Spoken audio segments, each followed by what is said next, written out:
যাকাত দেওয়ার উপযুক্ত তারপরেও দেয় না, ওই শাস্তি যদি হয় এদের হাসরের মাঠে, তাই বাঁচবার কোনো পথ থাকবে না। চলেন, ইসলামের স্তম্ভ কলেমা, নামাজ, যাকাত, সাওমে রমাদান। আল্লাহর হাবিব বলেছেন রোজা। কি বলেছি? রোজা। মাহে রমজান এলে 1 মাস রোজা রাখো। 5 নম্বরের স্তম্ভের বিবরণ দিতে যে আল্লাহর হাবিব বলেছেন, আর বাইতুল্লাহ শরীফে যে হজ করবার ক্ষমতা যদি তোমার থাকে, যাও হজটা করে এসো। ভাই, মশলা বললে আপনাদের অবাক লাগবে। খেয়ে ধুয়ে ভালো সুস্থ আছেন, বাজারে দুটো দোকান আছে, একটা দোকান চলতেছে আর একটা দোকান চলে না, বন্ধ আছে, এখনো খোলা হয়নি।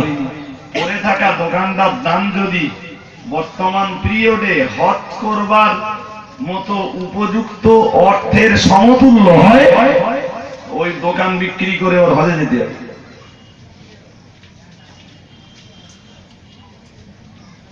কথা বুঝতে পারেননি? বলেন, পেরেছেন? একটা উদাহরণ দিয়ে বুঝিয়েছি সোজা কথায়। একটা লোকের দুটো দোকান আছে, একটা দোকানে চালিয়ে সংসার চলে যাচ্ছে, আর একটা দোকান পড়ে আছে, সংসারে অভাব নেই, ঋণও নেই, জি সচ্ছলতার সাথে চলে যাচ্ছে। আর একটা দোকান বিক্রি করে দিলে যদি হজ করতে যাওয়ার মতো টাকা জুটে যায়, ওই দোকান বিক্রি করে ওর হজ করতে হবে। এর উপরই শরীয়তের ফতোয়া। বাড়ির লোক দুজন, ঘর করে রেখেছে 10টা, দুজনের জন্য দুটো ঘর ধরলো, বাকি ঘরগুলো ফেরেশতা থাকে না, জেনে থাকে। বাকি একটা ঘর বিক্রি করে দিয়ে যদি বর্তমান পিরিয়ডে হজের সমতুল্য অর্থ হয়, তাহলে ঘর বিক্রি করে ওর হজ করতে হবে। বাকি দেওয়া আমাদের দেশে যা হজে যায় দেখি, একদম আজিম হয়ে গেছে, দাঁড়ি হয়ে গেছে, নরম চরম খুব একটা নেই। চাচা, তাহলে কি শুনলাম তুমি হজে যাচ্ছ? তাহলে হ্যাঁ যাচ্ছি। চাচা, তোমার আগে গেলি হতো না? তাহলে আর খোকা, এই হতে হতে এরকম হয়ে গেছে। চাচা, তোমার বয়স প্রায় 70 ছুঁই, যখন 35 বছর ছিল তোমার বয়স, সেই পিরিয়ডে তোমার উপরে হজ ফরজ হয়েছিল। সেই হজ ধীরে করে করে করে করে আজকে যাচ্ছ। এই কাকর মারা পিরিয়ডে দেখেছি নিজের চোখে, একদম 65 বছরের বুড়ো আমাদের সাথে 25 বছরের জোয়ানের মতো হিম্মত নিয়ে কাকর মারতেছে। 50 বছরের পৌর সে কাকর মূর্তি বার হওয়ার আগে বলতেছে, তাই তো সেই তো বলতেছ, ওখানে গেলি নাকি অনেক লোক মরে টরে যায়, বিরাট হিম্মতের নাকি দরকার হয়, আমি কি পারবানি? যাকে যাক, তুমি নাই আমার একটু কাকরটা মিট দেবা। দেখছি বলো, একটা লোক 65-70 বছর বয়স, সে যাচ্ছে হিম্মতলে, খোকা যা হয় হবেনি, নাই মরে যাবো। তা শুনেছি মক্কা মদিনায় ইমান সহ মরলেও নাকি ভালো, তা নসিবে যেটা আছে হবে না। না না চাচা, আপনি না বসেন না, আপনারটা মেজে দেওয়া নিয়ে। তাহলে না না না না খোকা, জীবনে আর আসতে পারি আর না, হয়তো পারবো না, এইটাই হয়তো জীবনের শেষ আগমন। খোকা একটু যাই না, তুমি একটু দোয়া করো, তোমার পেছন পেছন থাকতাম। চলে গেল 45-48-50 বছরের পুরনো বলছে, কে জানি কি হয়, অনেক লোক মরে যায়, পারওয়ানি কি তা কে জানি, খোকা কি হবে, তুমি না একটু মৃত্যু কাকর মেরেছে।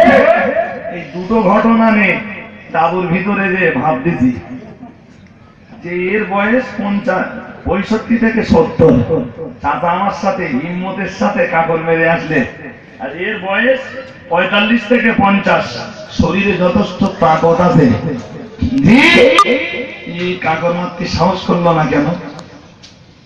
উত্তর নিজে নিজে বার করলাম নিজের থেকে। কি উত্তর পেলাম? দুটো তিনটে উত্তর পেলাম।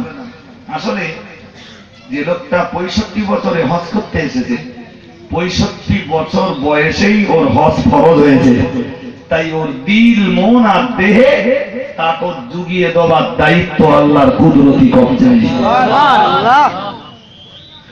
আর যে লোকটা 50 বছর বয়সে হজ করতে এসেছে, 25 বছর বয়সে ওর উপরে হজ ফরজ হয়েছিল, সেই হজ দিলে করে করে করে করে কখনো সম্পত্তি কিনেছে, কখনো জমি জায়গা কিনেছে, কখনো দোকানপাট কিনেছে, কখনো প্লট কিনেছে, কখনো রাজাঘাটে বিল্ডিং কিনেছে।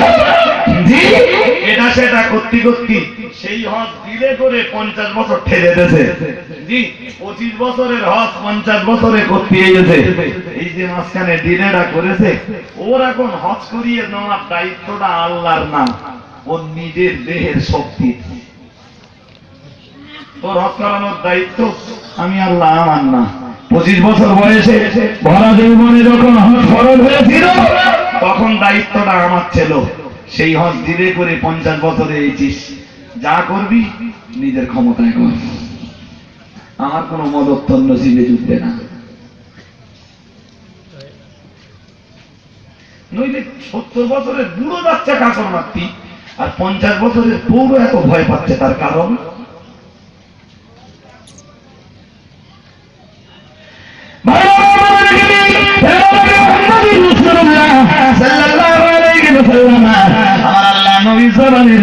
একটা হাদিস বোঝাতে বোঝাতে এত দূর চলে এসেছি। ও বাবাজিরা ভাইয়েরা মাথা রাখুন, সুতরাং আমি বলেছিলাম তাই নবী মুহাম্মদ রাসূলুল্লাহ সাল্লাল্লাহু আলাইহি ওয়াসাল্লাম আল্লাহ পাকের নবী জানিয়ে দিয়েছেন ইসলামের স্তম্ভ হলো 5টি। আমার আল্লাহ পাকের নবী বলতে বলতে ওই 5-এর 5টাই রাসূলুল্লাহ বিবরণ দিয়েছেন। ও বাবাজিরা ভাইয়েরা মাথা রাখুন, এখন হিসাব কষে দেখা গেছে ধর্মের এই 5টা স্তম্ভের ধনী গরিবী নির্বিশেষে, ও বাবাজিরা ভাইরা, সবার ভিতরে স্তম্ভগুলি থাকতে হবে। তবে আর একটুখানি ব্যাখ্যা করা ভালো। ও ভাইরা আমার, গরিব মানুষের জন্য ইসলামের খুঁটি, ইসলামের ভিত হলো 3টে, আর ধনী মানুষ যারা, তাদের জন্য ইসলামের স্তম্ভ হলো 5টা। কারণ এইটা যে যাকাত আর হজ, এই দুটো গরিবের উপরে আছে নেই, মगर ধনীর উপরে 5টার 5টাই আছে। 3টে ধনী গরিব সমান আছে, আর বাকি দুটো শুধু গরিবের আছে। একটু বুঝে আমার উত্তর দেবেন, কেন এটা গরিবকে নিয়ে বিচার করেন। গরিবের জন্য ধর্মের খুঁটি, গরিবের ধর্ম দাঁড়িয়ে রয়েছে 3টে খুঁটির উপরে, ঠিক? এবার ভাবেন কি কি? কালেমা, নামাজ, রোজা। একটা লোক কলেমা পড়েছে, নামাজ পড়ে না, তাহলে একটা খুঁটি ঠিক আছে, একটা খুঁটি মজবুত, নামাজ পড়ে না। রমজান মাসে রোজাও রাখে না, তাহলে এই যে রোজা এবং নামাজ নামিয়েও এই যে আলাদা আলাদা দুটো খুঁটি, এই খুঁটি দুটোতে খুঁত লেগে গেছে। কি লেগেছে বলেছি? খুঁত। একটা উদাহরণ দিলে বুঝবেন, এটা হাদিস করি।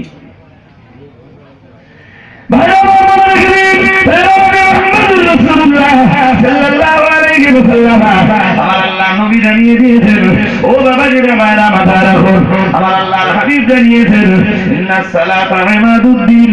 আমার আল্লাহর নবী জানিয়ে দিয়েছেন, ও দুনিয়ার মানুষ মনে রেখে নাও, মুহাম্মদুর রাসূলুল্লাহ সাল্লাল্লাহু আলাইহি ওয়াসাল্লাম আমি আল্লাহ পাকের নবী বলে দিলাম ইসলামের ভিত আমার আল্লাহর হাবিব জানিয়েছেন ইসলামের ভিত সমবের নামাজ হলো ইসলামের একটা ভিত আমার আল্লাহ পাকের নবী জানিয়েছেন সালামা কামা ফাকাদা কামাদ্দিন যে মানুষটা নামাজ আদায় করলো নামাজ কায়েম করলো মুহাম্মদুর রাসূলুল্লাহ সাল্লাল্লাহু আলাইহি ওয়াসাল্লাম বলে দিলাম ওই মানুষটা যেন ইসলামের ভিতটাকে মজবুত করে নিল ইসলামের স্তম্ভটাকে যেন পাকা করে ফেললো ও বাবাজিরা ভাইরা যারা করু আমার আল্লাহ পাকের নবী জানিয়ে দিয়েছেন আমার আল্লাহ পাকের রাসূল জানিয়েছেন ওমান তারাকা ফাকাদ হাদাবাদ্দিন আমার আল্লাহ পাকের নবী জানিয়েছেন দুনিয়ার যে ছেড়ে দিন নামাজ পড়লো না অথচ মুসলমান ঘরের সন্তান বলে পরিচয় দিল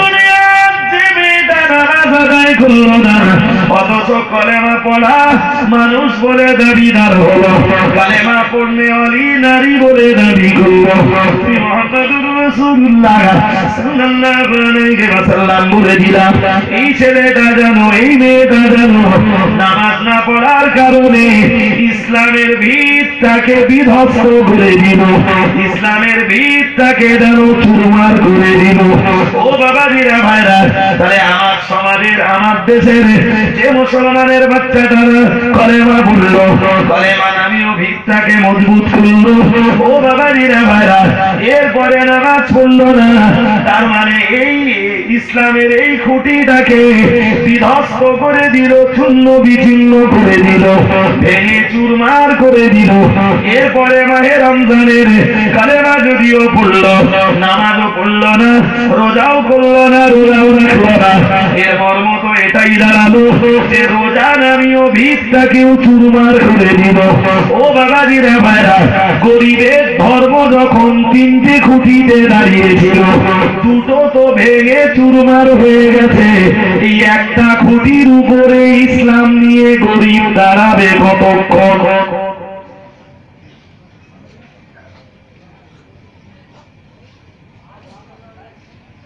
আরে বাবা এই হাদিসটা নিয়ে অর্থ করলে রজব আলী সাহেবের কাছে 2 ঘন্টা বলা আল্লাহ রাজি থাকলে খুব সহজ জি আমি বিস্তার ব্যাখ্যা দিতে চাইনি কারণ অজের বিষয়ে এই হাদিসটার উপরে নয় আলাদা কিছু ভাবাবো আজ আবার আপনাদের প্রসঙ্গক্রমে প্রাসঙ্গিকতায় বলে ফেলছি গরিবের ধর্ম ছিল 3টে খুঁটির উপরে দুটো শেষ আছে আছে একটা সবাই আমারে বুঝিয়ে বলেন আপনারা বলেন দেখি আমি বলছি দেখুন আমার ঘাড়ে এখানটা একটা মাল বয়ে ওই গড়ের মুখি যাচ্ছে মাথায় করে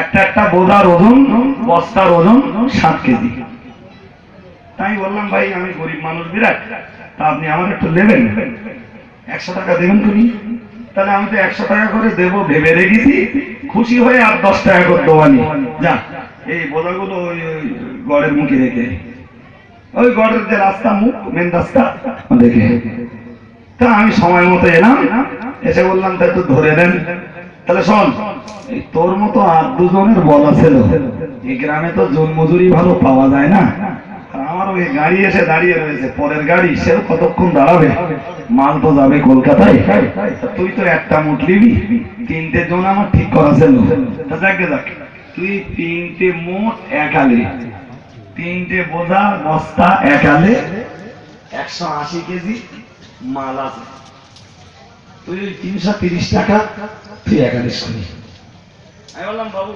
একসাথে তো আমি পারবো না তাহলে কেন বললাম বাবু আমি 60 কেজি মাল বলতে পারি 180 কেজি মাল তো বোঝা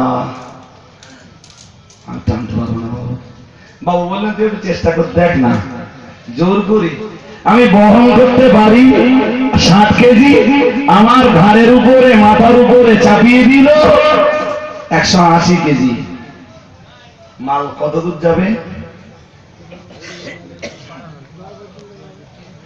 যাবে না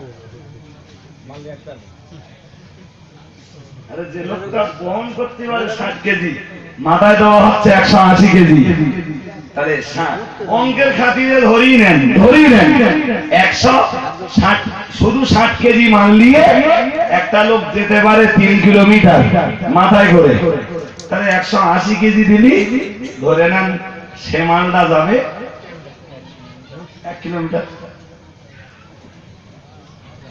তাও কেন যাবে না? এই ঘাড় লোড নিতে শিরা ফুলে যাবে, ঘাড় মটকে যাওয়া। হ্যাঁ, মুসলমানের ছেলেরা কালেমা পড়েছো, নামাজ পড়লে না, কালেমা পড়েছো, মাহে রমজানে রোজা রাখলে না, এর মর্ম তো এটাই দাঁড়ালো তুমি গরিব মানুষ, তুমি গরিব মুসলমান, তোমার ধর্মটা দাঁড়িয়েছিল ইসলামের 3টে স্তম্ভ আর খুঁটির উপরে, নামাজ না পড়ে আর রোজা না রেখে এই দুটো খুঁটিকে বিধ্বস্ত করে দিয়ে, চুরমার করে দিয়ে তুমি ধর্মটাকে এখন দাঁড় করিয়ে রেখেছ শুধু কলমা নামীয় খুঁটিটার উপরে। এই কালমা নামীয় খুঁটিটা তোমার মরণের বিছানা পর্যন্ত যাওয়া উচিত ছিল। এই কালেমা নামীয় খুঁটিটা তোমার সঙ্গে তোমার কবর পর্যন্ত যাওয়া উচিত ছিল, হাসর মিজান সিরাত পর্যন্ত এই কালেমা নামীয় খুঁটিটা তোমার সঙ্গে যাওয়া উচিত ছিল। কিন্তু নামাজ না পড়ে আর রোজা না রেখে এই দুটো ভিতকে চুরমার করে দিয়ে, বিধ্বস্ত করে দিয়ে কালেমা নামীয় খুঁটিটার উপরে যে পেশাব তুমি চাপিয়ে দিয়েছ, যে লোক তুমি চাপিয়ে দিয়েছ, জি মৃত্যুর বিছানা পর্যন্ত কালেমার এই খুঁটিটা তোমার সঙ্গে যেতে পারবে কিনা সন্দেহ আছে। যে কোনো সময় খুঁটিটা মুচকে যাবার একটা ভয়।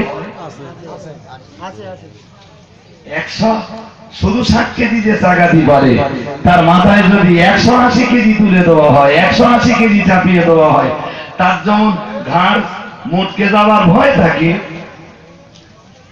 যেখানে গরিবের ইসলাম দাঁড়িয়েছিল 3টে খুঁটির উপরে, গরিব সেখানে ধর্মটা দাঁড় করালো একটা খুঁটির উপরে, তারপর খুঁটি তো মুচকে যাওয়াই যাচ্ছে।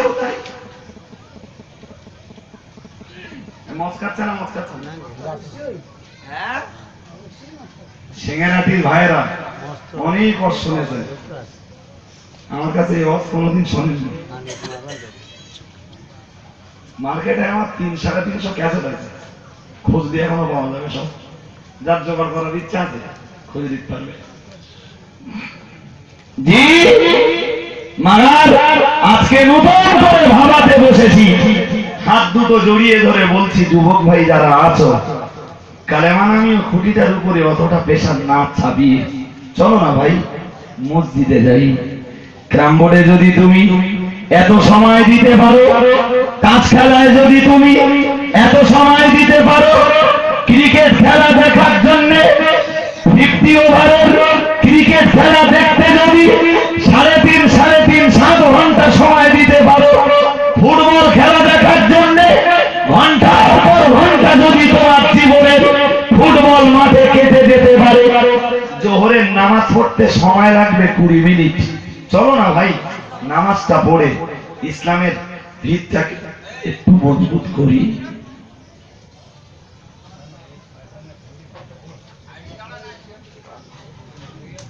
আমার কথা কিছু মাথায় যাচ্ছে নাকি? হ্যাঁ ভাই, আমাদের অজ সবসময় সংস্কারমূলক অজ, লোকে দুটো দাওয়াত দেখ এই চিন্তায় কোনোদিন অজ করি কোনোদিন।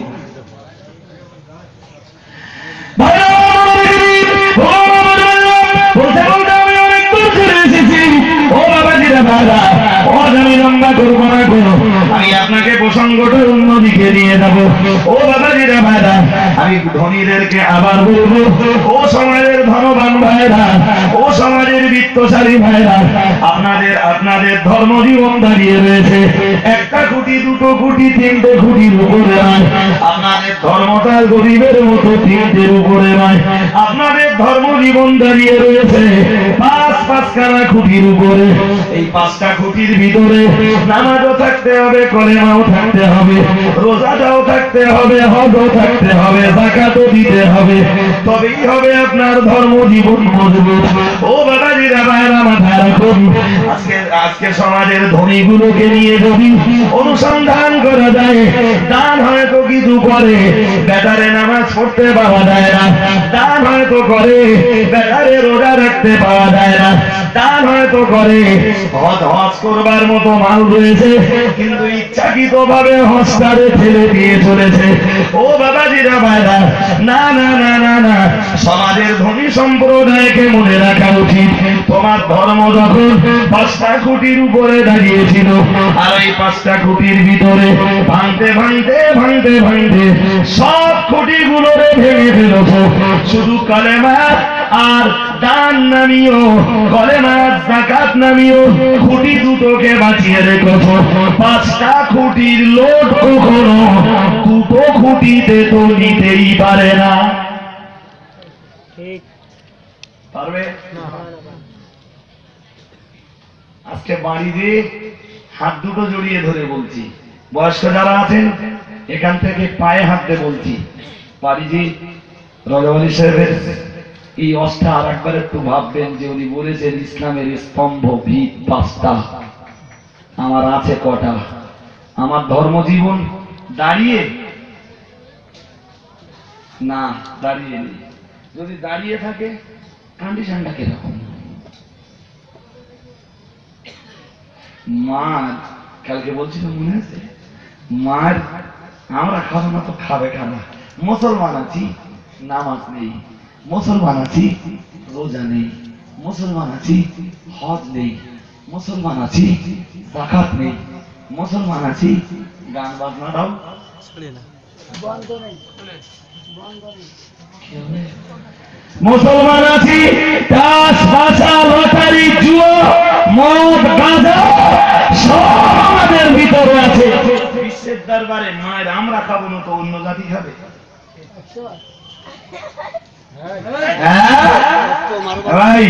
রাসূলের একজন সাহাবী জিহাদের ময়দানে নেমেছেন, বীর বিক্রম থেকে লড়াই করেছে, পেটে খাবার ছিল না, পিপাসার পানি নেই, পিপাসার পানি নেই, উধার খাবার নেই। সাহাবীরা জিহাদের ময়দানে নেমেছেন, মগর ঈমান এত মজবুত, ধর্মের 5টা খুঁটির 5টা এতই কংক্রিট, অথবা 3টে খুঁটির 3টে এতই মজবুত, মনের বল আর ইমানের যে সাহসিকতা, আল্লাহ তোমাতে মদত, বীর বিক্রম থেকে এই ক্ষুধার্ত আর পিপাসার্ত সাহাবীরা হাজার হাজার নয় লক্ষ লক্ষ সৈনিকের উপরে ঝাঁপিয়ে পড়েছেন, অথচ জয়ের টুপি আল্লাহ সেই ক্ষুধার্ত আর পিপাসার্ত সাহাবীদের মাথাতেই পরিয়ে দিয়ে দেন। একটু মন ভরে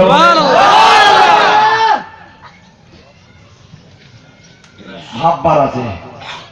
রাসূল যখন তবুকে যুদ্ধে যাচ্ছিলেন, নাম শুনেছেন যুদ্ধটার? কি যুদ্ধ বলেছি বলেন?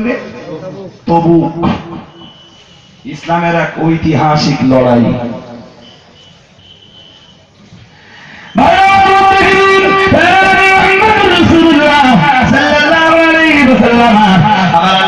সাহাবীদেরকে ডেকে বললেন, ও আমার সাহাবীরা মনে রাখো, মুহাম্মদুর রাসূলুল্লাহ সাল্লাল্লাহু আলাইহি ওয়াসাল্লাম, আমি আল্লাহ পাকের নবী তোমাদেরকে বলছি, জিহাদের জন্য তৈরি হও। এবারের লড়াই নানা খন্দকের প্রান্তে নাও, এবারের লড়াই বদরের প্রান্তরে নাও, এবারের লড়াইটা উহুদের প্রান্তরে নাও, এবারের লড়াইটা অন্য কোনো প্রান্তে নাও।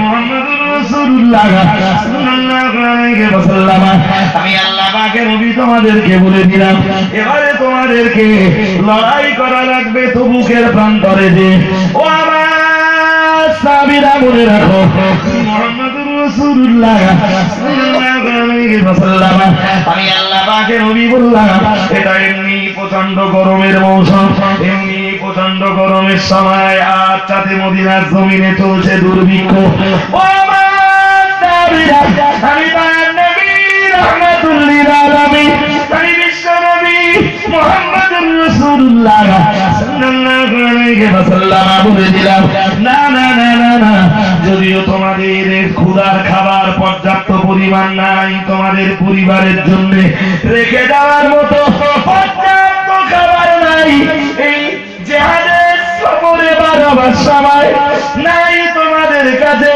জিহাদের সম্বল তোমাদের কাছে নাই মদিনার জমিনে দুর্ভিক্ষ চলছে খাবার তো খাবার তোমাদের কাছে পান করার মতো উপযুক্ত পানি নাই আমি মুহাম্মদ সাল্লাল্লাহু আলাইহি বলে দিলাম এরপরেও তোমরা কেউ জানো এই মদিনা শরীফের জমিনে থাকবে না আমি দয়ার নবী রাসূলুল্লাহ বলে দিলাম কেউই মদিনার জমিনে থাকবে না সবাইকে আমার সঙ্গে তবুকের প্রান্তরে যে লড়াই করা লাগবে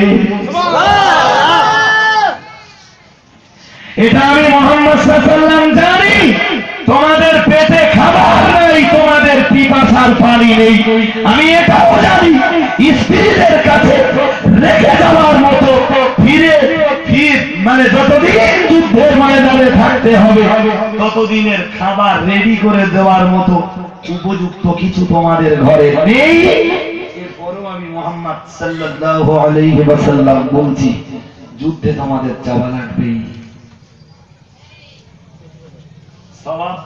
সওয়াব কোন মসজিদে বেশি সিংহাটি মসজিদে নামাজ পড়লে সওয়াব যা হয় কাউকে পড়া রাস্তার ধারে মসজিদে নামাজ পড়লি সব একটু বেশি হয় তো টাকি রোডের ধারে সব বেশি হওয়ার কথা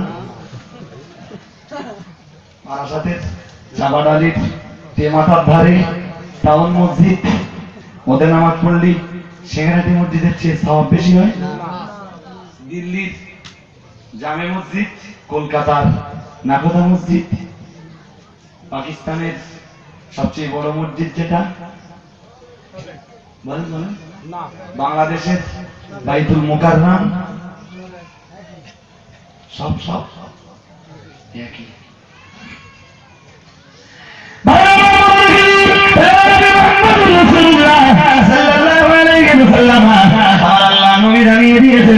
ও বাবা জিরা ভাইরা মাথা রাখো একটা হাদিস আপনাদেরকে ভাবা দরকার আল্লাহ নবী জানিয়ে দিয়েছেন লা তাশুদ্দুর রিহালা আল্লাহ নবী জানিয়ে দিয়েছেন ও আমার সাহাবীরা মনে রাখো তুমি মুহাম্মদুর রাসূলুল্লাহ সাল্লাল্লাহু আলাইহি ওয়াসাল্লাম আমি আল্লাহ পাকের নবী বলে দিলাম লা তাশুদ্দুর রিহালা খবরদার যেন উটের পিঠে তোমরা হাওদা বাঁধবে না উটের পিঠে খবরদার যেন সাবার হবে না আমি দয়ার নবী রাসূলুল্লাহ বলে দিলাম ইল্লা ইলা সালাতাতি মাসাজিদ আমার আল্লাহ পাকের নবী জানিয়েছেন আমার আল্লাহর হাবিব জানিয়ে দিয়েছেন না না না না না তুমি তোমার এলাকা ছেড়ে তুমি তোমার গ্রাম ছেড়ে তুমি তোমার লোকালিটি ছেড়ে তুমি তোমার লোকালয়ের মসজিদ ছেড়ে না না দুনিয়ার অন্য কোনো মসজিদে সওয়াবের আশায় যেন হিজরত করে নামাজ পড়বার নিয়ে যেন করবা না তুমি মুহাম্মদুর রাসূলুল্লাহ সাল্লাল্লাহু আলাইহি ওয়াসাল্লাম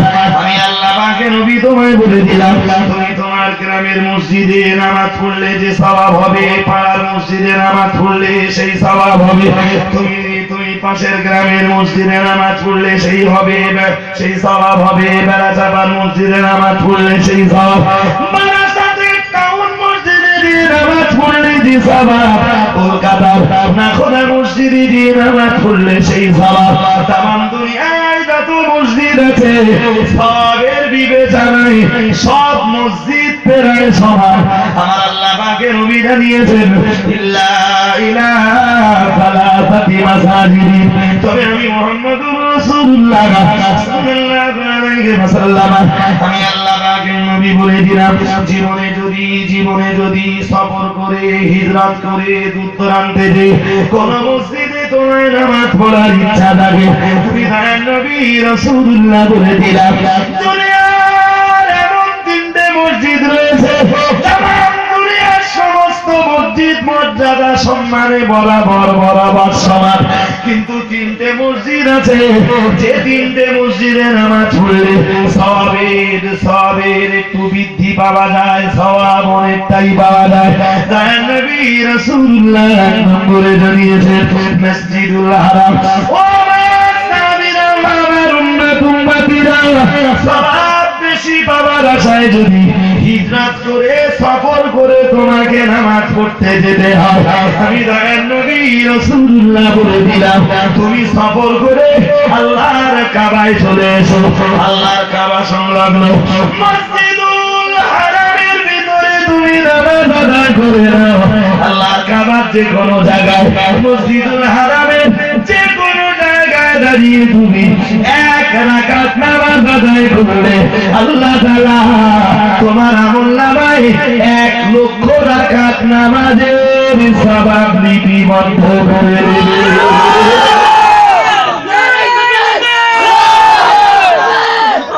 চলো হিজরত করে যদি সওয়াবের আশায় পৃথিবীর কোন মসজিদে যে নামাজ পড়তে হয় আল্লাহর কাবায় যাও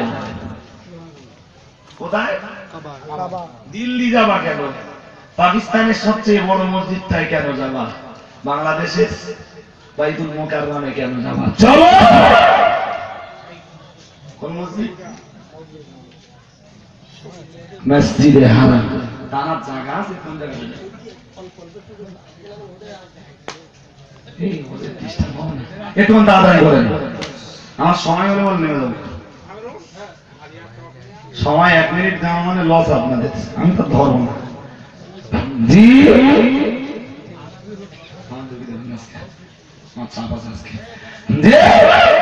খেয়াল করেন আমি কি বলছি না নবী বলেছেন পৃথিবীর 3টে এমন মসজিদ আছে যে মসজিদগুলোতে আমাদের জন্য সফর করা যায় এই ছাড়া অন্য কোন মসজিদে সফর করা যায় না 1 নম্বরে বললেন আল্লাহর কাবা আল্লাহর কাবা বাইতুল্লাহ 2 নম্বরে নবী বললেন বাইত ও মসজিদুল আকসা ফিলিস্তিনের প্যালেস্টাইনের বাইতুল মুকাদ্দাস সফর করার বড় ইচ্ছা নামাজ পড়ার জন্য চলো বাইতুল মুকাদ্দাসে চলো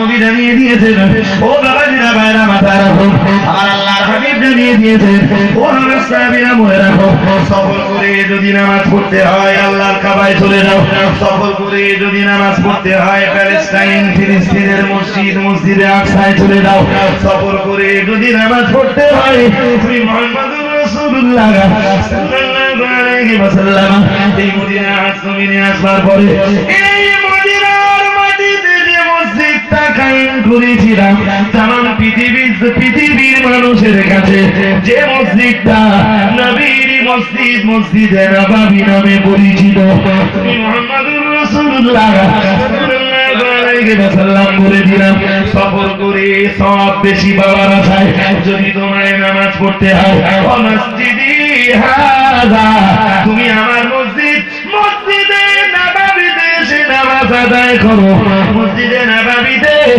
1 রাকাত নামাজ যদি পড়তে পারো আল্লাহ তাআলা 1 রাকাত নামাজের বিনিময়ে 1000 রাকাত নামাজের সওয়াব তোমার আমলনামাতে লিপিবদ্ধ করে দেবে একটু মহব্বত করে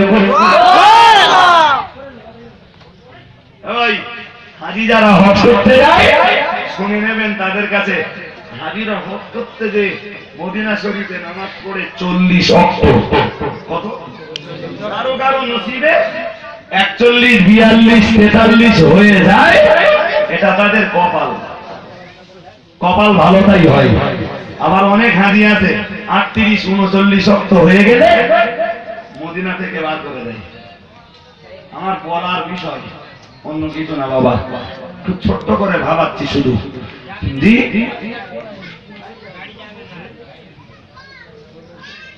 কিলো ভাই 20টা বলে বলো, আমার এই কথা একবার কেটে দেওয়া মানে আর লাইন ফেলে নেওয়া। জি আচ্ছা ভেবে বলবেন, 1 রাকাত নামাজ পড়লে 1000 রাকাতের সওয়াব হয়। কোথায়? মসজিদে নববীতে। একবার সুবহানাল্লাহ বললে 1000 বার সুবহানাল্লাহ বলার সওয়াব হয়। 1 খতম কোরআন পড়লে 1000 খতম সুবহানাল্লাহ, 1000 খতম কোরআন শরীফ পড়ার সওয়াব হয়।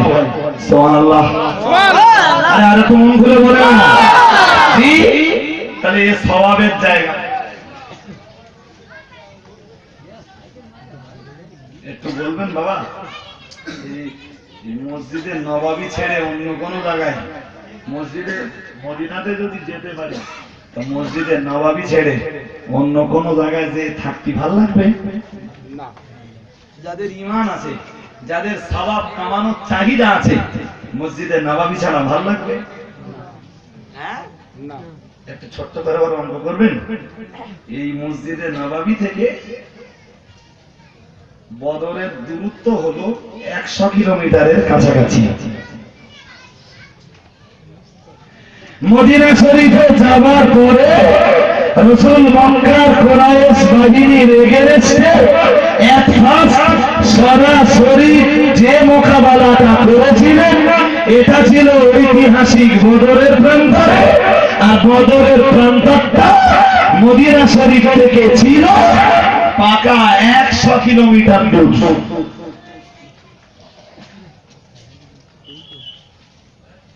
আচ্ছা মসজিদে নববীতে ইবাদত করলে এত সওয়াব হয়, নবী জেনেই তো বলেছেন, আর সাহাবীরাও তো জানেন। জানেন না? জানেন না? জানেন। এই সাহাবারা নবীর সঙ্গে বদরের ময়দানে যুদ্ধ করতে গিয়েছিলেন। গিয়েছিলেন কেন? মসজিদে নামাজ পড়লে এত সওয়াব হচ্ছে, 1 রাকাত পড়লি 1000 রাকাত। বদরের প্রান্তরে দাঁড়িয়ে নামাজ পড়লি 1 রাকাতের বিনিময়ে কি 50,000-এর সওয়াব হবে? ऐसा কোনো হাদিসের বয়ান, ऐसा কোনো হাদিসের বর্ণনা আজ অবধি আপনাদের কানে আছে নাকি যে বদরের প্রান্তরে নামাজ পড়লে 1 রাকাত নামাজের সওয়াব হয় 2000 রাকাতের সওয়াব? এরকম কোন হাদিস শুনেছেন? নেই। বদরের মাঠে যে নামাজটা পড়বা শুধু সেই নামাজটারই সওয়াব পাবা, এডিশনাল কিছু জুটবে না। ভাই 1 রাকাত নামাজ পড়লে 1000 রাকাতের সওয়াব, একবার সুবহানাল্লাহ বললে 1000 বার সুবহানাল্লাহ বলার সওয়াব। এরপরেও এই সাহাবারা বদরের মাটিতে যে যতদিন যুদ্ধ হয়েছে ততদিন রাসূলুল্লাহ সাহাবারা ওই বদরের মাটিতেই নামাজ পড়েছেন। সুবহানাল্লাহ সুবহানাল্লাহ। ওখানেই লড়াই করেছেন। আচ্ছা মসজিদ ছেড়ে বদরের মাটিতে যাবার কি যুক্তি ছিল?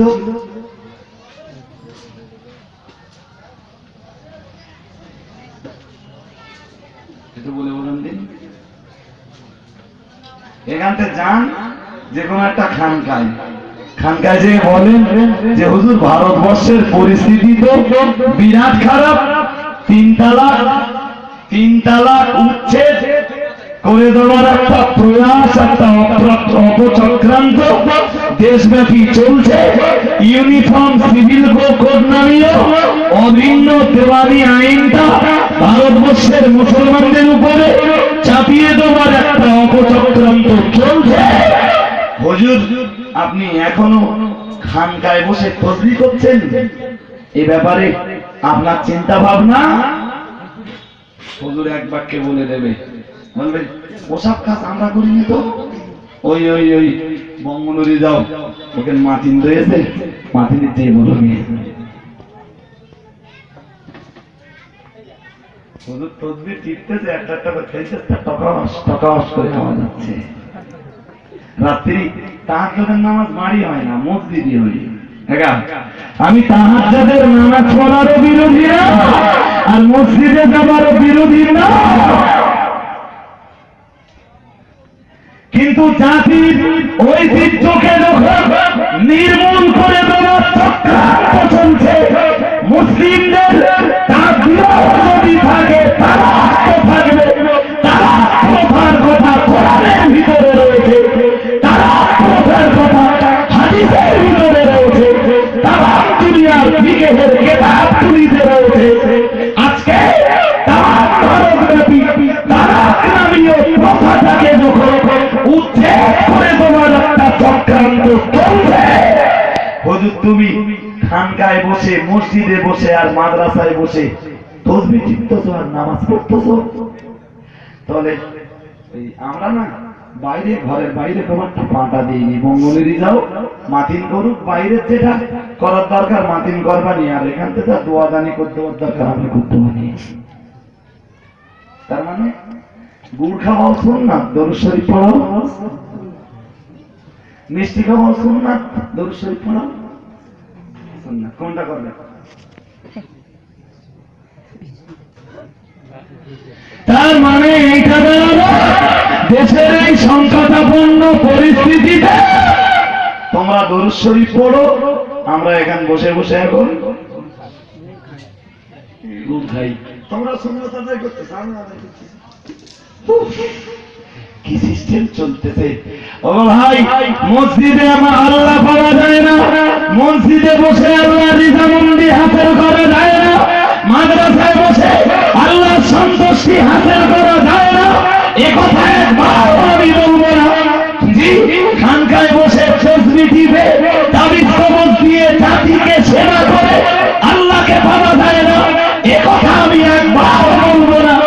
তবে সবসময় যদি মসজিদে নামাজ পড়ে আল্লাহকে পাওয়া যেত, মসজিদে নববীর মতো পৃথিবী শ্রেষ্ঠ একটা মসজিদ ছেড়ে রাসূলুল্লাহ সাহাবীরা বদরের মাঠে তলোয়ার আর তীর বর্শা নিয়ে নামতেন না।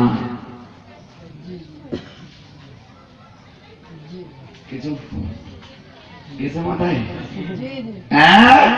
খানকায় বসে শুধু তসবিহ টিপা, হুজুর ময়দানে নামবা না। সবসময় যদি মসজিদে বসে তসবিহ টিপে আল্লাহকে পাওয়া যেত, বিশ্বের সবচেয়ে বেশি ইবাদত করেছেন হযরত মুহাম্মদ সাল্লাল্লাহু আলাইহি ওয়াসাল্লাম।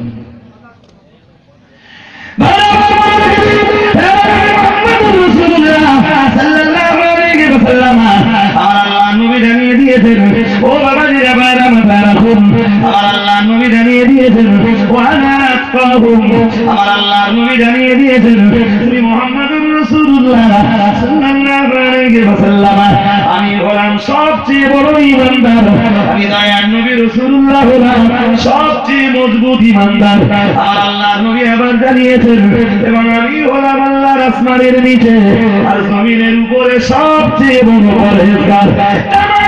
দুনিয়ার জমিনে আসমানের নিচে আর মাটির উপরে যে নবী মুহাম্মদ সাল্লাল্লাহু আলাইহি ওয়াসাল্লাম সবচেয়ে বড় ঈমানদার, সবচেয়ে বড় পরহেজগার, সবচেয়ে বড় মুত্তাকি। ও বাবাজিরা ভাইরা, সব সময় মসজিদের ভিতরে নামাজ পড়ে যদি আল্লাহ পাওয়া যেত, সব সময় মসজিদের ভিতরে, খানকার ভিতরে, মাদ্রাসার ভিতরে পড়ো তাসবিহ করলে যদি, তাবিজ কবজ দিলে যদি সব সময় আল্লাহ পাওয়া যেত, সোনার নবী মুহাম্মদ সাল্লাল্লাহু আলাইহি ওয়াসাল্লাম মদিনার মসজিদে নববীর মতো ফজিলতওয়ালা মসজিদে, যে মসজিদে একবার সুবহানাল্লাহ বললে 1000 বার সুবহানাল্লাহ বলা সওয়াব হয়। সোনার নবী রাসূলুল্লাহ এই বিরাট দুর্গম রাস্তা পাড়ি দিয়ে মসজিদে নববীটা ছিল, বদরের প্রান্তরে লড়াইতে নামতেন না। ও বাবাজিরা ভাইরা, আল্লাহ পাকের নবী সেদিন মসজিদে নববীর মতো বিশ্ব শ্রেষ্ঠ এক মসজিদকে ত্যাগ করে বদরের প্রান্তরে লড়াই করে রাসূলুল্লাহ সেদিন প্রমাণ করে দিয়েছিলেন, সব সময় মসজিদে আল্লাহ পাওয়া যায় না। আল্লাহকে পাওয়ার জন্য কখনো কখনো তলোয়ার নিয়ে ময়দানে নেমে পড়তে হয়।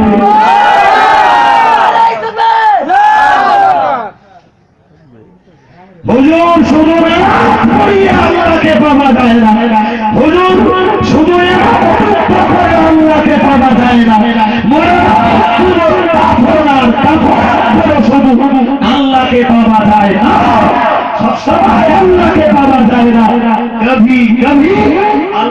পাবার জন্য তলোয়ার নিয়ে ময়দানে নেমে পড়ার দরকার হয়ে বলেন বলেন যায় যায়।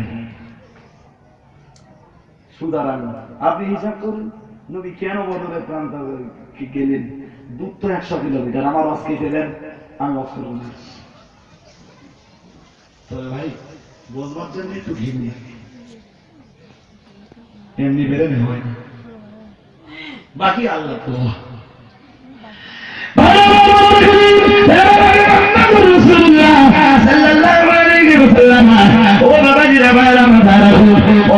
আমি করে যাই 2-4 ঘন্টা করে যাবো, আপনাদের তাক লেগে যাবে। ও মুসলমান বাবাজিরা, আল্লাহ রাজি থাকলে আপনারা যেভাবে নীরব হয়ে শুনছেন এইভাবে নীরব হয়ে শুনেই যাবে। আমি আপনাকে লম্বা করবো না, বিস্তার করবো না। নবী মুহাম্মদ রাসূলুল্লাহ সাল্লাল্লাহু আলাইহি ওয়াসাল্লাম বদরের যুদ্ধের বাজনা দামামা যখন বেজে গেল, নবীর কানে তখন আওয়াজ পৌঁছে গেল, ওরা আমাদের এগেইনস্টে লড়াই করতে আসবে। ও বাবাজিরা, ভাইরা, সোনার নবী মুহাম্মদ রাসূলুল্লাহ সাল্লাল্লাহু আলাইহি ওয়াসাল্লাম আল্লাহ পাকে নবী বললেন, মদিনার মসজিদে নববীতে দাঁড়িয়ে বললেন, ওরা আমাদের এগেইনস্টে লড়তে আসবে, ইসলামকে নিশ্চিহ্ন করে দেওয়ার জন্য ওরা বেরিয়েছে। আল্লাহ দিনকে পৃথিবীর জমিন থেকে মুছে ফেলবার জন্য এরা বেরিয়েছে। আল্লাহর এই বিশাল পৃথিবীতে আল্লাহ দিন ওরা কায়েম হতে দেবে না, আল্লাহ সংবিধান ওরা চলতে দেবে না। ও আমার সাহাবীরা, আমি তার নবী রাসূলুল্লাহ বলে দিলাম, না না না না না, ওরা যখন বেরিয়ে পড়েছে আমাদের আর মসজিদে নববীতে বসে থাকলে হবে না, আমাদেরকে মদিনায় থাকবার সংকল্প করলে হবে না। চলো সাহাবীরা, যত তাড়াতাড়ি পারা যায় ওদের এগেইনস্টে লড়াই করার জন্য বেরিয়ে পড়ি।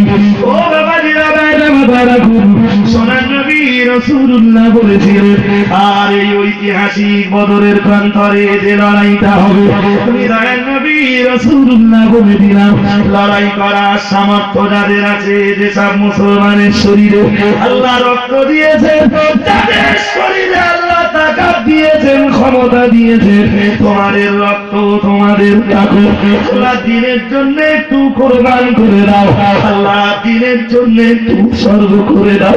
সোনার নবী রাসূলুল্লাহ সাহাবীরা রাজি হয়ে গেলে, তৈরি হয়ে গেলে। ও বাবাজিরা, ভাইরা, আল্লাহ তাআলা কোরআনের আয়াত নাযিল করে দিয়ে বললেন, নবী আমি আল্লাহ আপনাকে জিহাদের ময়দানে নামার জন্য নির্দেশ দিয়েছি। এবার আরো একটা ফরমাইশ আপনার সাহাবীদের জন্য আপনি জারি করে দেন, লাইসা আলাল আমা হারাজুন। এই বদরের প্রান্তরে আপনার তামাম সাহাবীরা লড়াই করতে যাবে, যাবে না শুধু আপনার অন্ধ সাহাবীরা। আল্লাহ তাআলা নবীরে আবার জানিয়ে দিলেন, নবী আপনার তামাম সাহাবারা জিহাদের ময়দানে যাবে, ওয়ালা আলাল আরাজে হারাজুন। তামাম সাহাবীদের কাউকে ক্ষমা করা হবে না, শুধু আপনার খোলা সাহাবীরা, অচল সাহাবীরা যারা চলতে পারে না, তারাই শুধু বদরের মাটিতে পা দেবে না। ও বাবাজিরা, ভাইরা, দয়াল নবী রাসূলুল্লাহ সাহাবীদের মাঝে ঘোষণা দেওয়ার আগে আল্লাহ তাআলা নবীরে বলে দিলেন, ওয়ালা আলাল মারিদ হারাজুন। অসুস্থ ব্যক্তিও জিহাদের ময়দানে যাবে না। আমি আল্লাহ তাআলা বলে দিলাম, আমি আল্লাহ পাক বলে দিলাম, অন্ধ, খোড়া এবং অসুস্থ যারা বিছানা শয্যায় পড়ে থাকা ব্যক্তি যারা এই বদরের প্রান্তরে, বদরের প্রান্তর থেকে কেউ গায়েব হতে পারবে না, কেউ অনুপস্থিত হতে পারবে না।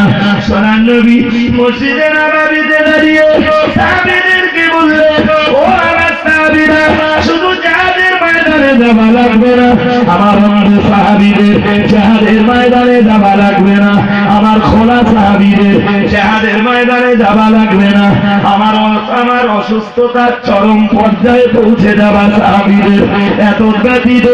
ও বাবাজিরা, ভাইরা, সোনার নবী রাসূলুল্লাহ বলেছিলেন, এত ব্যতীত নারী এবং বাচ্চা ছাড়া তামাম মদিনার মাটিতে যত মুসলমান আছে সবাইকে জিহাদের ময়দানে যে লড়াই করা লাগবে, যে মসজিদে নববীতে 1 রাকাত নামাজ পড়লো 1000 রাকাত নামাজ জিহাদের সালাম নবী যখন বদরের প্রান্তরে লড়াই করছিলেন মদিনার মাটিতে নবী অন্ধ কানা খোলা অসুস্থ সাহাবী ব্যতীত নবী সুস্থ সাহাবীদের ভিতরে কাউকে খুঁজে পাওয়া যায়নি। আরেকটু মন খুলে হুজুর খানকায় বসে তুমি দোয়া করবা মানে নবীর চেয়ে কি তোমার দোয়া আরো তাড়াতাড়ি কবুল হয়? আমরা যে মসজিদে নামাজ পড়ি আঙ্গা মসজিদের তুলনায় মসজিদে নববী দোয়া কবুলিয়াতের জন্য জায়গা হিসাবে অনেক বেশি উপযুক্ত কিনা? আরে কথা বলেন, উপযুক্ত। আচ্ছা আমাদের হাত আর মুহাম্মদ সাল্লাল্লাহু আলাইহি ওয়াসাল্লামের হাত দুটো হাত সমান? আসমান জমিন তফাৎ। ওরা যেদিন লড়াই করতে বেরিয়েছিল বদরের লড়াই, মুহাম্মদ সাল্লাল্লাহু আলাইহি ওয়াসাল্লাম মসজিদে নববী যে জায়গায় বসে দোয়া করলে দোয়া কবুল হয় সেই জায়গায় বসে হাতটা তুলে বলে দিতে পারতেন আল্লাহ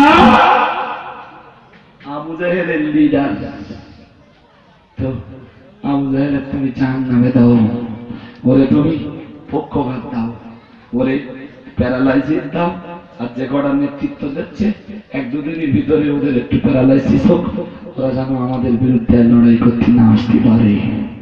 নবী দোয়া করেছিলেন না, বদদোয়া দিয়েছিলেন না।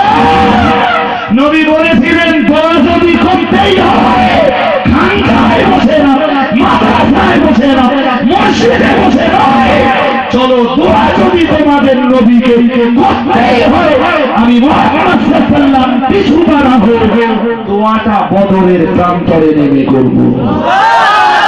তাই করেছিলেন, দোয়া নবী করেছিলেন, মসজিদে নববীতে বসে নয়। তোমরা যাও ময়দানে, আমরা ওখান থেকে দোয়া করতে পারি। কি সুন্দর হুজুরের জবাব। এরা মনে মনে করতেছে হ্যাঁ আমরা হুজুরের দোয়া পেতে পারি মানে আমরা কিচ্ছু হবে না। কথা বলতে পারেননি? জি, ভারতবর্ষের মাটিতে আমার একটা প্রশ্ন রয়েছে, তবে এসব বিষয় ভেঙে চুরিয়ে ঘুরতে গেলে সময় 3 তালাক হচ্ছে রে, ভারতের ওলামাদের করণীয় কি কিছু বোঝা যাচ্ছে? আলেমরা কি করবে কিছু বোঝা যাচ্ছে? মসজিদে নামাজ পড়াবে, মানুষ মরে গেলে দাফন করবে, করবে করবে করবে, এটা আলেমদের দায়িত্ব। তবে যখন বদরের মাঠ সামনে, চলো যদি বলে আমরা দোয়া করতে পারি বলতেছো তো হাঁটবে, যদি বলে তোমরা যাও আর আমরা নামাজ পড়ি, কি সিস্টেম চলতেছে, তোমরা দরুদ শরীফ পড়ো আর আমরা মিষ্টি খাই দিই।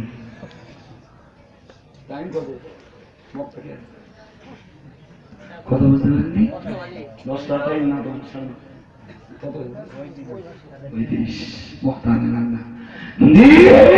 কি বলছিলাম? সুতরাং যদি আপনারা বাঁচতে চান, উঠছেন কেন মসজিদ ভাঙছেন কেন? আমি ছাড়বো তার ভক্ত যদি 1 জনের উঠতেই হয় স্থায়ীদের জন্য, তা আমি এখন উঠুন না, উঠে যাচ্ছেন। যদি যদি দিন ইমান বাঁচাতে হয়, যদি এই ফেরাউনের সরকারের হাত থেকে ইসলামের ঐতিহ্যকে টিকিয়ে রাখতে হয়, চলুন একটা দিনের জন্য সাহাবীরা যেভাবে বদরের ময়দানে নেমেছিলেন, সাহাবীরা যেভাবে বদরের ময়দানে নেমেছিলেন, আমরা বদরের ময়দানে যেতে পারবো না, বদরের ময়দানে যাওয়ার তাকত আমাদের নেই। তবে কলকাতার যে কোনো একটা ময়দানকে বেছে নেওয়ার মতো তাকত আমাদের বলেন।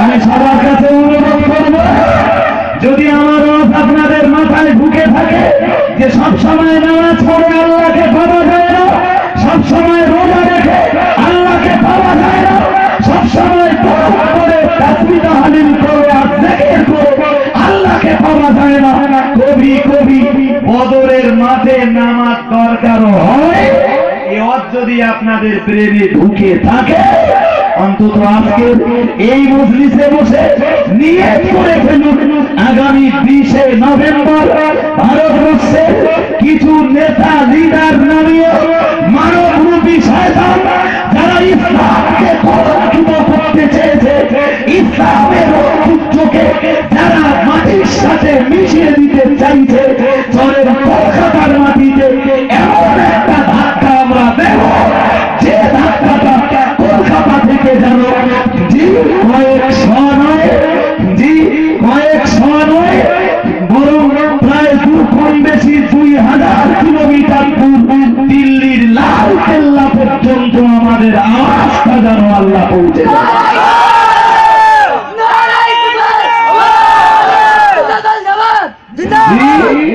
মাতিন সাহেব থাকবেন, মাতিন সাহেব রজবাড়ি মুফতি আব্দুল কাইয়ুম সাহেব হুজুর আতালাল্লাহু উমরাহ জি, এনারা সবাই প্রচার করছেন।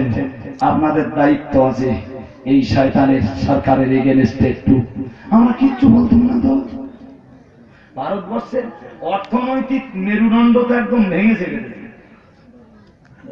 কিচ্ছু নেই। বিগত কয়েক বছরের ভিতরে ভারতবর্ষের অর্থনৈতিক পরিকাঠামো শেষ। এক্ষুনি ভারতবর্ষের নেতা লিডার যারা, কেন্দ্রের নেতা লিডার যারা, তারা যে পরিমাণ টাকার মালিক ভারতবর্ষের ইতিহাসে স্বাধীনতার পর থেকে আজ অবধি কোন পিরিয়ডে নেতা লিডাররা এত টাকার মালিক হয়নি। ভারতবর্ষের মেরুদণ্ড ভেঙে ছেড়ে দিয়েছে, তাও তো আমরা জবান খুলিনি। আমরা মোল্লারা, আমরা মৌলবীরা, আমরা মৌলানা সাহেবরা ভুলতে বাধ্য হয়েছি যখন আমাদের ইসলামের উপরে আঘাত করা হচ্ছে, যখন আমাদের ঐতিহ্যকে আমাদের কোরআন নিয়ে ছিনিমিনি খেলা করা হচ্ছে, যখন আমাদের নবীকে নিয়ে, ইসলামকে নিয়ে, আল্লাহ তোমার সংবিধানকে নিয়ে ছিনিমিনি খেলবার চেষ্টা করা হচ্ছে, আমরা তো তখনই একটু রুখে দাঁড়াবার চেষ্টা করছি। ভাই আল্লাহ পাক আমাদের এই ইরাদা, এই সংকল্পকে কবুল করুন। সকলে বলুন আল্লাহুম্মা আমিন। আর একটু মন ভরে বলেন না আমিন। নারায়ে তাকবীর। ভাই আমার সময় খুব সংকীর্ণ, 8টায় উঠবার কথা ছিল, ওই কমিউনিট লেটে এসেছি, তাই সেই লেট টাইমটা ধরে দিলাম। আপনাদের আলহামদুলিল্লাহ রাস্তাও তো বিরাট ভালো, ওই যে মেনের গড়ের মুখ থেকে আল্লাহ শুকরিয়া আদায় করতে এসেছি যে রাস্তা যাক। তো বিদায় নেব, আমার পরের জলসার টাইমই 10টায়, 10টার কাছাকাছি আমাকে থাকতে হবে। পরের বক্তাকে রয়েছেন জানি না, আমার দাবি সবার কাছে আগামী 15-16 কার্তিক খাদিজাতুল কুবরা বালিকা এতিমখানা ও মাদ্রাসার বাৎসরিক ইসালের সওয়াব, এই বাৎসরিক ইসালের সওয়াবে দাওয়াতটা আরেকবার স্মরণ করিয়ে দিতে চাইছে। যদি মনে হয় সুন্নাতুল জামাতের আলেমদের কাজ কাম ভালো, যদি আমাদের একটু অর্ধেক ভালোবেসে থাকেন, এই ভালোবাসাটার ভক্তির মূল্যায়ন করতে যে খাদিজার ইসালের সওয়াবটা একটু যাবেন, মেহরবানি করে মাদ্রাসাটা একটু দেখে আসবেন, পায়ের ধুলোটা একটু রাখবেন। দেখবেন 4-4.5 বছরে মাদ্রাসা আমরা যে জায়গায় নিয়ে পৌঁছেছি, আল্লাহ পাক যে জায়গায় আমাদেরকে পৌঁছে দিয়েছে, আল্লাহ আমাদেরকে আরেকটু, আমাদের গতিকে আল্লাহ আরেকটু ত্বরান্বিত করুন। সকলে বলি আল্লাহুম্মা আমিন। আর একটু মন খুলে বলেন 11 তারিখ, 15 আর 16 তারিখ খুব বেশি দূর বাকি নেই। না আমার দাবি থাকবে সিঙ্গারাটির লোকজন আমি খুব মহব্বত করি, কি বলেন, ভালোবাসি বলি আসি। যাই হোক একটু এই ভালোবাসার উন্নয়নের চেষ্টা করবেন। আমি এ পর্যন্ত আজকে বিদায় দিলাম। কোথাও করবেন না, মসজিদ ভাঙবেন না, একটু মন সে দিল সে মোহাম্মত সে দরুদ শরীফ আল্লাহুম্মা ওটা শুরু হয়ে গেছে এক্ষুনি। এই সৈন্যরে আমি দেয়াতে যাবো? হ্যাঁ, আমি দরুদ শরীফ পড়তে বলেছি। আরে একটু জোর করে বলেন আল্লাহুম্মা সাল্লি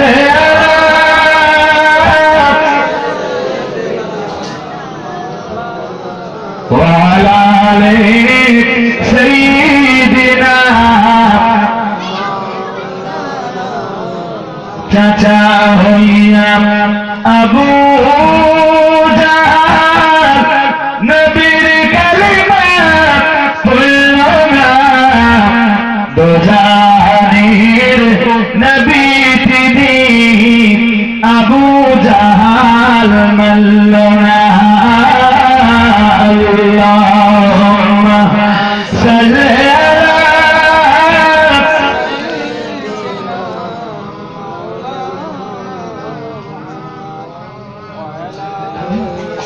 ভাই শুনছি আপনাদের মাঝে এসে পড়েছেন বসিরহাটের স্বনামধন্য বক্তা মহতারাম হাফেজ হযরত মাওলানা ভাই মুসা করিম সাহেব। তিনি ওয়াজ নসিহত করবেন। মজলিস ভাঙেন না, মেহরবানি করে ধৈর্য ধরে বসুন, ওয়াজ নসিহত শুনতে থাকুন। আরো বক্তা কারা কারা রয়েছে আমি তা ভালো জানি না, একের পর এক আশা করছি সবাই আসবেন, সবাই আপনাদের মাঝে এসে ওয়াজ নসিহত করবেন। দরুদ শরীফ আল্লাহুম্মা